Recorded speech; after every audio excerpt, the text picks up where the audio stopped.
Seja bem-vindo ao mundo marcial, muito antes do jiu-jitsu ganhar fama mundial, antes das lutas nos ringues de vale tudo.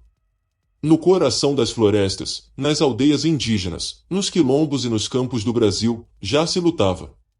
Hoje, vamos embarcar numa jornada épica, das raízes indígenas e africanas até os estilos modernos que colocaram o Brasil no topo do mundo da luta. Prepare-se para conhecer guerreiros, tradições e sistemas de combate forjados com suor, sangue e resistência. Essa é a história das artes marciais brasileiras. Tradições indígenas pré-coloniais, antes do século XVI.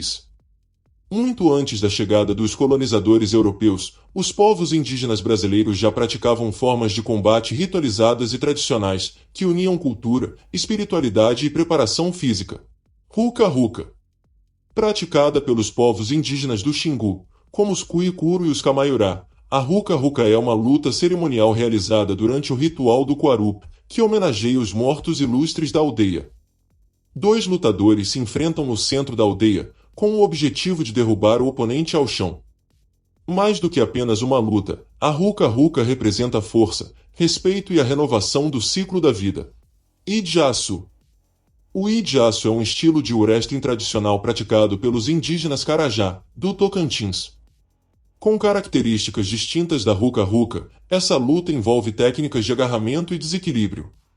Era usada como uma forma de manter os jovens fortes e disciplinados, além de integrar a identidade cultural do povo Carajá. Ipencuite. Presente entre os povos Paracatejê-Gavião, Tapirapé e Chavante, o Ipencuite é um tipo de luta tradicional com base em agarrões e derrubadas. Atualmente, essa prática é frequentemente demonstrada nos jogos dos povos indígenas, como forma de preservar e valorizar os saberes ancestrais. Século XVII, 1600. Durante o período colonial, o Brasil se tornou um território de grandes conflitos e tensões sociais. Foi nesse contexto que surgiram duas expressões marcantes da resistência afro-brasileira. Capoeira. Desenvolvida por africanos escravizados no Brasil, a capoeira nasceu como uma forma de resistência à opressão. Misturando luta, dança, música e disfarces ritualísticos, os praticantes ocultavam as técnicas de combate por trás dos ritmos do berimbau e dos movimentos acrobáticos. Inicialmente reprimida, a capoeira se tornou um símbolo de identidade e liberdade, hoje praticada em todo o mundo. Maculelê. Surgida nas plantações de cana-de-açúcar, a maculelê também possui raízes africanas. Os praticantes utilizam bastões ou facões, simulando combates coreografados ao som de ritmos afro-brasileiros. Alguns estudiosos apontam que essa prática servia para manter o preparo físico dos trabalhadores, enquanto fortalecia a coesão do grupo. Século XVIII-XIX.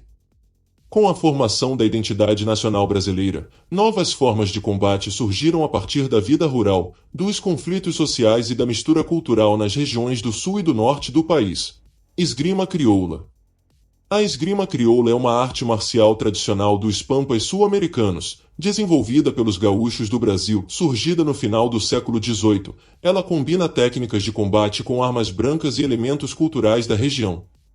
Influenciada pela esgrima espanhola, pelas tradições ciganas e pelos conhecimentos de combate dos povos indígenas, a esgrima crioula evoluiu em meio a batalhas históricas como a Revolução Farroupilha e a Revolução Federalista.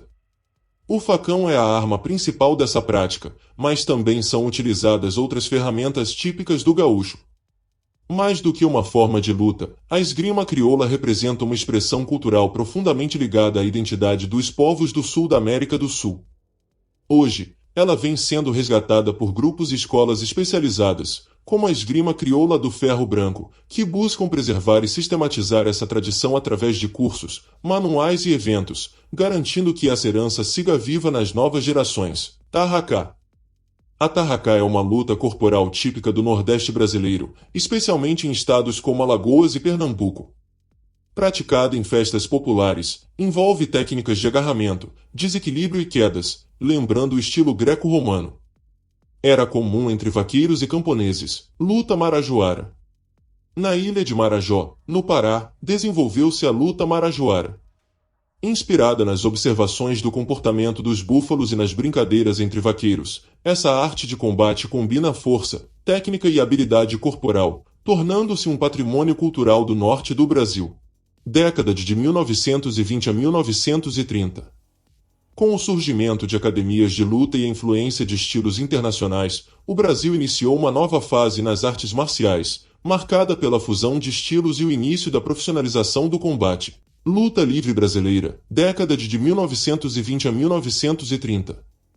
A luta livre brasileira, também conhecida como luta livre esportiva, é uma arte marcial criada no Brasil por Euclides Aten, o mestre tatu, na década de 1920. Inspirado pelo catch wrestling, luta greco-romana, judô e outras técnicas de combate, Tatu desenvolveu um estilo focado em finalizações e controle no solo. O estilo ganhou notoriedade entre as décadas de 1930 e 1950, especialmente após Tatu vencer diversos oponentes, incluindo membros da família Gracie. Nos anos seguintes, mestres como Fausto e Carlos Brunocilla, além de Roberto Leitão, ajudaram a expandir a luta livre pelo país. A arte teve papel importante no desenvolvimento do Vale Tudo e do MMA brasileiro, sendo praticada por lutadores como Marco Ruas e Eugênio Tadeu. Atualmente, a luta livre é reconhecida mundialmente por sua eficácia no combate corpo a corpo e como uma expressão autêntica da cultura marcial brasileira. Gracie Jiu-Jitsu e Jiu-Jitsu brasileiro. O Gracie Jiu-Jitsu surgiu no Brasil na década de 1920, sendo desenvolvido pelos irmãos Carlos e Hélio Gracie, a partir do judô ensinado por Mitsuyo Maeda. Com um foco claro na defesa pessoal realista, o Gracie Jiu-Jitsu foi pensado para permitir que uma pessoa menor e fisicamente mais fraca pudesse se defender com eficiência contra agressores mais fortes. Sua metodologia dá ênfase ao uso de alavancas, posicionamento estratégico e economia de energia. O sistema é estruturado com um currículo que prioriza a autodefesa, antes de introduzir o praticante ao combate esportivo. Inclusive, o sparring geralmente só é praticado após o aluno dominar os fundamentos básicos, garantindo segurança e compreensão técnica. Já o jiu-jitsu brasileiro, tal como o conhecemos hoje, se consolidou como esporte global nas décadas de 1980 e 1990, evoluindo a partir do Gracie Jiu-Jitsu, mas com a incorporação de outras linhagens e estilos. Seu foco principal passou a ser a competição esportiva, com regras específicas e um sistema de pontuação. Jiu-jitsu brasileiro moderno é caracterizado por uma enorme variedade de técnicas, todas adaptadas ao ambiente de torneios e lutas esportivas. Ele está presente em academias ao redor do mundo e é praticado desde o início com sparring constante, o que acelera o desenvolvimento técnico. É um estilo mais dinâmico, que valoriza movimentações como raspagens, passagens de guarda e finalizações, sempre com o objetivo de vencer por pontos ou submissão. Vale tudo. O Vale Tudo surgiu nos ringues brasileiros como uma modalidade sem regras rígidas, onde praticantes de diferentes artes marciais se enfrentavam. Esses combates populares revelaram a eficácia de certos estilos e abriram caminho para o desenvolvimento do MMA décadas depois. Década de 1940, Fada Jiu-Jitsu. Oswaldo Fada, um dos maiores rivais da família Gracie, desenvolveu seu próprio sistema de jiu-jitsu, focando nas classes populares e enfatizando técnicas de chão, como chaves de pé e defesa pessoal. Sua escola ganhou notoriedade ao vencer alunos dos Gracie em desafios públicos. 1988, Combato. Criado por Paulo Albuquerque, o Combato é um sistema de defesa pessoal e combate corpo a corpo voltado para militares, policiais e civis. Sua metodologia é direta, funcional e adaptada para situações reais de conflito, incluindo ameaças armadas e ambientes urbanos. 1990, Morgant Jiu-Jitsu. Cláudio Morgant fundou o Morgant Jiu-Jitsu com a proposta de unir o jiu-jitsu tradicional com técnicas modernas de combate, defesa pessoal e filosofia oriental. O estilo se expandiu rapidamente e passou a ser ensinado em diversos países. 1990, Shobu-ryu. Desenvolvido por mestres brasileiros, o Shobu-ryu é um estilo de karatê que valoriza as raízes tradicionais da arte marcial japonesa, com foco na disciplina, na técnica e no espírito de superação pessoal. 1996, Seiyu Akai. Fundado por Kancho Ademir da Costa, o Seiyu Akai é uma ramificação brasileira do Kyokushin Karatê, que enfatiza o combate real e o treinamento físico intenso. Tornou-se um dos estilos mais respeitados de karatê de contato pleno no Brasil. Anos de 1990 a 2000, Kata Shubu do Rio. Desenvolvido no Brasil, o Kata Chubu do Rio valoriza a prática de katas, formas, como ferramenta de desenvolvimento técnico, físico e mental. Combina elementos de karatê, defesa pessoal e meditação ativa.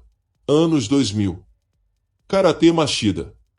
Criado pela família Machida, o Karatê Machida adapta o Karatê Shotokan tradicional às exigências do MMA, com foco em time, distância e contra-ataques precisos.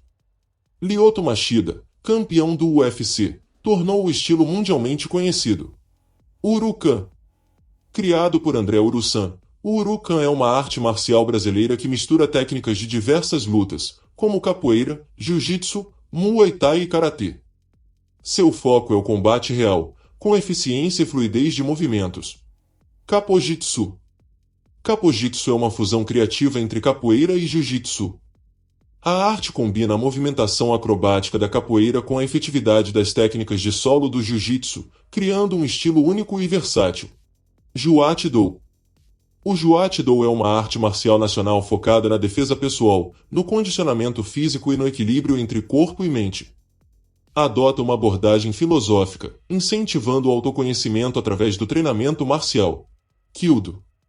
Sistema de defesa pessoal brasileiro que integra técnicas de karatê, jiu-jitsu e outras artes marciais.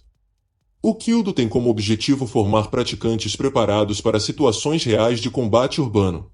Iepkidal. O Iepkidal é um estilo de arte marcial brasileira com influência das tradições marciais do Vietnã. Enfatiza técnicas de defesa pessoal, autocontrole e disciplina. Anos 2010, Aikido. Surgido como um sistema moderno de defesa pessoal no Brasil, o Aikido busca a integração de diversas técnicas de combate com uma abordagem prática e eficiente. Utiliza fundamentos de artes marciais tradicionais com foco na realidade urbana e na formação do praticante como indivíduo equilibrado. Das rodas de capoeiras arenas do MMA, das aldeias do Xingu aos tatames das grandes cidades, cada arte marcial brasileira carrega um pedaço da nossa alma, da nossa luta por identidade, liberdade e superação. E essa história ainda está sendo escrita, por mestres, alunos, praticantes, por todos que mantêm vivas essas tradições. Se gostou dessa viagem pelo mundo marcial brasileiro, então não esquece de deixar seu like, compartilhar e se inscrever aqui no canal. Porque aqui, a luta nunca para. Até o próximo vídeo.